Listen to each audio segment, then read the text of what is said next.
तो दोस्तों स्वागत है आज के व्लॉग में। जैसे कि आपने टाइटल में भी देख ही लिया होगा कि मैं आइलैंड में आप कितना कमा पाओगे उसके बारे में आपको जानकारी दूंगा। तो वीडियो जो है वो पूरा इम्पॉर्टेंट हो जाएगा आप लोग के लिए। अगर आप आइलैंड आ रहे हो या कोई भी यूरोपियन कंट्री में आ रहे हो तो आप लोग के लिए काफ़ी इम्पॉर्टेंट हो जाएगा। तो उम्मीद यही रहेगी कि आप लोग स्किप नहीं करेंगे और जो पूरी इन्फॉर्मेशन मैं दे रहा हूँ काफ़ी मेहनत करके आप वो अच्छे से देखेंगे और वीडियो को लाइक और शेयर ज़रूर करेंगे। तो विदाउट वेस्टिंग टाइम शुरू करते हैं व्लॉग को। तो दोस्तों अगर आप आइलैंड में आ रहे हो इंडिया से, है ना, तो आपके पास 3 ऑप्शन रहते हैं। या तो आप स्टडी में आओगे, या तो आप जनरल वर्क परमिट में आओगे, या तो आप क्रिटिकल वर्क परमिट में आओगे। ठीक है, तो स्टडी यानी कि आप इधर कॉलेज में एडमिशन ले लिए और आइलैंड में आ रहे हो। जनरल वर्क परमिट यानी इधर एक वर्क परमिट है जो कि जनरल है, मतलब आप कोई भी जॉब कर रहे हो तो आपकी जो पेमेंट है 32,000 से ऊपर होनी चाहिए। ये एक परमिट देते हैं। इसमें नॉर्मल जॉब्स भी आती है और उसके अलावा जो है क्रिटिकल वर्क परमिट है। क्रिटिकल वर्क परमिट में जो है वो आप आईटी रिलेटेड या फाइनेंस रिलेटेड या जो भी क्रिटिकल स्किल्स है उसके रिलेटेड आप जॉब करने आइलैंड में आते हो। ठीक है, और बाकी ब्लू कॉलर जॉब्स रहती है उसके बारे में मैं नहीं बताऊंगा, लेकिन हाँ उसमें भी आप ठीक ठाक कमा लेते हो। मैं शुरुआत करूंगा पहले जो मेरे सबसे ज़्यादा ऑडियंस है स्टूडेंट्स। ठीक है, तो स्टूडेंट्स इधर आ रहे तो उनको पार्ट टाइम जॉब करनी पड़ती है। ठीक है, तो इधर पार्ट टाइम जॉब जो है वो काफ़ी मात्रा में अवेलेबल है। आप आते ही जो है आपको पार्ट टाइम जॉब मिल जाएगी, आप डरना मत। तो ये तो मैं श्योरिटी के साथ कह सकता हूँ कि आपको पार्ट टाइम जॉब मिल जाएगी, लेकिन बात ये है कि आप उसमें कितने पैसे कमा पाओगे। जो है मतलब जो मेजर जॉब्स हैं, या तो आप रिटेल में कोई शॉप में काम कर रहे हो, या तो फिर उसके अलावा सिक्योरिटी है। सिक्योरिटी रिटेल में है और नॉन रिटेल में है। नॉन रिटेल जो सिक्योरिटी है वो होगी कॉर्पोरेट सिक्योरिटी, या तो फिर आप अगर डेटा सेंटर में कर रहे हो काम तो उसमें कंप्यूटर की नॉलेज थोड़ी बहुत होनी चाहिए, तो वो सिक्योरिटी में आप मेनली कंप्यूटर में ही काम करते हो। ठीक है, तो ये हो गए नॉर्मल जो भी मेजर पार्ट टाइम जॉब्स है आइलैंड में। तो दोस्तों वीडियो में आगे बढ़ने से पहले आपके दिमाग में एक और सवाल रहेगा कि यार अगर आप आइलैंड आ रहे हो तो आइलैंड से इंडिया पेमेंट कैसे करोगे, मनी ट्रांसफ़र कैसे करोगे, और काफ़ी सारे पैसे जो है कट जाते हैं। ठीक है, तो मैं आपको एक ऐसा पेमेंट ऐप बताऊँगा जो कि काफ़ी अच्छा है, जिसमें कि आपको गूगल से ज़्यादा एक्सचेंज रेट मिलेगा। ठीक है, पहली चीज़ ये सबसे बड़ी चीज़ है। गूगल से ज़्यादा मतलब मैंने देखा नहीं है, लेकिन ये पे पेनी ऐप है, इसमें आप गूगल से ज़्यादा एक्सचेंज रेट आपको मिलेगा। उसके अलावा इसमें ज़ीरो ट्रांसफ़र फ़ी है और 24/7 कस्टमर सर्विस है। अगर आपको कहीं भी जानकारी चाहिए यार मेरी पेमेंट कहाँ अटकी है कहाँ नहीं, तो आप कस्टमर केयर को फ़ोन कर सकते हैं।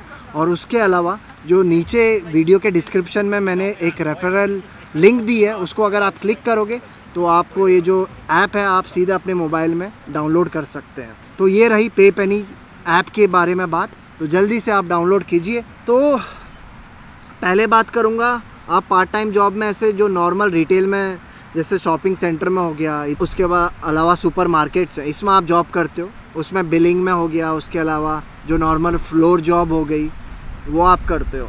ठीक है, तो इसमें जो पैसे हैं आप मिनिमम 11.25 से मैक्सिमम 13 यूरो तक कमाते हो। ठीक है, ये बात कर रहा हूँ मैं अगर आप सुपर मार्केट में कोई भी रिटेल में जॉब कर रहे हो। ठीक है, तो अगर आप सुपरवाइज़र बन गए तो 13 यूरो तक कमाते हो। कुछ ऐसे सुपर मार्केट हैं जैसे अल्दी और लिडिल, वो ज़्यादा पैसे देते हैं, 13 यूरो या 12 यूरो से 12.99 से स्टार्ट करते, लेकिन उधर वो लोग स्टूडेंट को प्रीफर नहीं करते। तो एक चीज़ होगी। तो जहाँ भी सेंट्रा, सुपर वैल्यू, उसके अलावा टेस्को, ये जो है 12 से 13 यूरो तक आपको देती है, उससे ज़्यादा आपको पैसे नहीं मिलेंगे। कहीं कहीं 11.25 भी मिलता है अगर आप सिटी से हल्के दूर में हो। तो ये हिसाब लगा लो आप ऐसे। तो ऑन पेपर इधर आप 25 घंटे काम करते हो तो उतना रेट लगा लो, और उस 11.25 या 12 × 25 आवर्स पर वीक × 4, तो उतना महीने का हो गया मेरे अंदाजे से। आप अगर आप फॉलो कर रहे हो रूल्स, है ना, वीज़ा के, तो 25 घंटे काम कर रहे हो तो 1 लाख तक आप आराम से कमा लेते हो कोई भी जॉब में। 80 से 1 लाख हो जाता है। अगर ज़्यादा ही कम पे मिल रही है तो 80,000 पकड़ लो, 80,000 से 1 लाख आप इजीली कमा सकते हो। तो सारे आपके जो एक्सपेंसेस हैं वो आप इजीली जो है पे कर लेते हो, ठीक है, अपने पार्ट टाइम जॉब से। अब दूसरी बात आ गई, अब इधर दूसरे टाइप के भी लोग हैं। इसमें मैं आपको एक बात बताऊंगा, ये मैं आपको कहूँगा नहीं कि आप ये चीज़ करो, लेकिन ऐसा भी होता है आपकी जानकारी के लिए बस, कि इधर लोग 40-50 घंटे भी काम करते हैं और उतना ही आप मल्टीप्लाई कर लो, मतलब डबल पैसा कमा लेते हैं महीने के कॉलेज के साथ। ऐसे मैं देखता हूँ काफ़ी लोग हैं जो ऐसा काम करते हैं, ठीक है। तो मैं तो यही कहूँगा, पढ़ाई करने में पढ़ाई में फ़ोकस करो, और एक्सपेंसेस जो है वो 25 आवर्स में आपकी इजीली हो जाएगी। हाँ, अगर आपकी सपोज़ जब वैकेशन होता है और उसके अलावा अगर आपका जब कोर्स ख़त्म हो गया तब जो है आप फुल टाइम कर सकते हो, तो आप आराम से 1.5 लाख से 2 लाख तक जा सकते हो, ठीक है। तो अब दूसरी जो हायर पेइंग जॉब्स है मैं उसके बारे में आता हूँ, ठीक है। अब सिक्योरिटी में थोड़ी हाई पे जॉब्स है ना, 13 यूरो से सिक्योरिटी में जॉब्स चालू होते हैं और 14, 15, 17, 18 यूरो तक जाते हैं, ठीक है।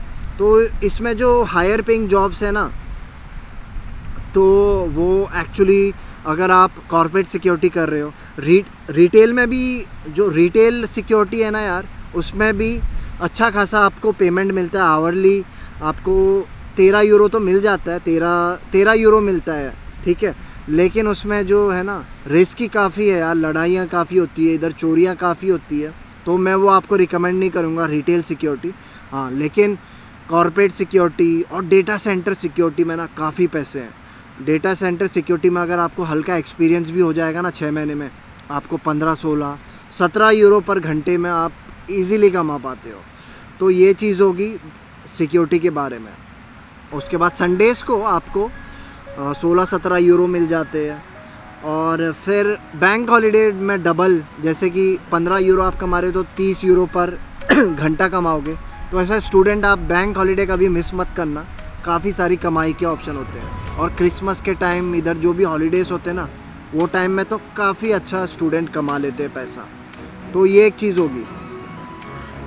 हाँ, तो मैं आपको मेरी कमाई के बारे में भी रिवील करने वाला हूँ, बस थोड़ी देर में आपको रिवील करूँगा। उससे पहले मैं आपको अब जो है वो जर्नल वर्क परमिट और क्रिटिकल वर्क परमिट के बारे में बता देता हूँ। तो जर्नल वर्क परमिट में जो भी स्टूडेंट अगर जिनका कोर्स ख़त्म हो जाता है, उसके बाद वो नॉर्मल जॉब करते हैं, जैसे कि बिज़नेस डेवलपमेंट हो गया, उसके बाद सेल्स में जॉब हो गई, ये सब में आप 40,000 यूरो तक कमा लेते हैं। कुछ अच्छी होगी जैसे मार्केटिंग की तो 40 से ऊपर हो गया, 50-60 हज़ार भी आ जाती, लेकिन वो उसमें थोड़ा एक्सपीरियंस आपको दिखाना पड़ता है। अगर एक्सपीरियंस होगा तो थोड़ा ज़्यादा कमाओगे, फ्रेशर होगे तो 35 तक भी मिलते हैं, ठीक है। तो जनरल वर्क परमिट का ये किस्सा है। तो क्रिटिकल वर्क परमिट में जो है वो इजीली आप मिनिमम 50 से लेके 60-100 के तक जाता है। तो उसमें जो स्किल्स है वो आपके कोडिंग के हो गया, या उसके अलावा टेस्टिंग का हो गया, जो भी आईटी फील्ड में होता है ना, डेवलपमेंट, टेस्टिंग, ये सब में अगर आपकी स्किल्स है तो आप इजीली 50,000 से 1 लाख तक जाओगे, depending on your skills and your experience, number of years of experience. ये 2 चीज़ है जिसमें भी डिपेंड करता है। ये हो गया। लेकिन अब बात आती है टैक्स। जो टैक्स है पार्ट टाइम में 20% देना पड़ता है, ठीक है। अगर आप 700 यूरो से ज़्यादा कमा रहे हो हफ्ते में तो टैक्स और भी बढ़ जाएगा थोड़ा 20% से। उसके अलावा क्रिटिकल स्किल्स में जो होता है ना, जैसे कि आप 60-70 हज़ार कमा रहे हो तो आपको 30 से लेके 40% तक टैक्स देना पड़ता है। और उसके अलावा टैक्स काफ़ी है इधर। तो अगर आप 60,000 तक कमा रहे हो तो आपको हाथ में 40,000 या 42,000 आती है। तो 40,000 कमा रहे, 40,000 से ऊपर जो है वो एक्स्ट्रा टैक्स लगता है, 40,000 से नीचे 20% लगता है। ये इधर का टैक्स रेट है। आप गूगल में इधर का टैक्स स्लैब जो है वो देख सकते हैं तो आपको आइडिया हो जाएगा। और मैं अभी मेरे एक्सपीरियंस शेयर करता हूँ। मैं इधर आया, मेरे को 1 हफ्ते के अंदर पार्ट टाइम जॉब मिल गई। तो मैंने पहले सुपर वैल्यू रिटेल में काम किया, उधर मेरे को 10.5 यूरो मिलते थे। फिर देखा कि यार सिक्योरिटी में ज़्यादा पैसे मिल रहे हैं, 12.5 यूरो। तो मैं सिक्योरिटी में मूव हो गया रिटेल में, लेकिन देखा उधर बहुत रिस्क है, रोज़ लड़ाइयाँ होती हैं। तो उसके बाद मैंने सोचा थोड़ी अच्छी जॉब ही लेता हूँ। तो फिर मैं डेटा सेंटर में चला गया, उधर 15 यूरो से 18 यूरो के बीच में पैसे मिलने लग गए और काफ़ी अच्छे पैसे होते हैं इतने, तो 15 से 17 यूरो के बीच में आप महीने में कम से कम 2 लाख तो कमा लेते थे ईज़िली। मिनिमम 2 लाख आप कमा लेते थे अगर आप फुल टाइम 5 दिन कर रहे हैं तो। उसके बाद फिर डिपेंड करता है आप नंबर ऑफ़ डेज़ कितने काम करते हैं। तो ये रही मेरी कमाई की सीक्रेट। उसके अलावा मैं यूट्यूब से भी थोड़े बहुत महीने में कमा लेता था और कभी कभी मुझे प्रमोशन भी मिल जाते हैं, जैसे कि आज का वीडियो। तो इसमें जैसे कि मुझे अभी एक प्रमोशन मिला है जिसके मुझे थोड़े बहुत पैसे मिल जाएंगे, और यूट्यूब से भी जो है मैं 10 से 15 हज़ार महीने के इजीली कमा लेता हूँ ऑन एन एवरेज। कभी कभी अगर अच्छे व्यूज़ मिल जाएं तो जो है मेरी पेमेंट थोड़ी और बढ़ जाती है। तो ये रही मेरी पेमेंट की बात। तो मुद्दे की बात यही है कि अगर आप आयरलैंड या कोई भी यूरोपियन कंट्री जाओगे, पढ़ाई के साथ पार्ट टाइम जॉब्स काफ़ी सारे हैं, क्योंकि इधर जो स्टूडेंट है वो इधर के लोगों को काफ़ी चीपली अवेलेबल मिल जाते हैं, तो स्टूडेंट को प्रीफर करते हैं अलग अलग कामों में, है ना। और आप इजीली कमा लेते हो, आप स्पेंड भी उतना ही करोगे और कमाओगे भी उतना ही, ठीक है। तो मतलब आपको उतनी टेंशन लेने की ज़रूरत नहीं है। तो उम्मीद करता हूँ आज का जो व्लॉग है आपको काफ़ी इन्फॉर्मेटिव लगा होगा। तो जल्दी एक नया व्लॉग आएगा, तब तक के लिए गुड बाय।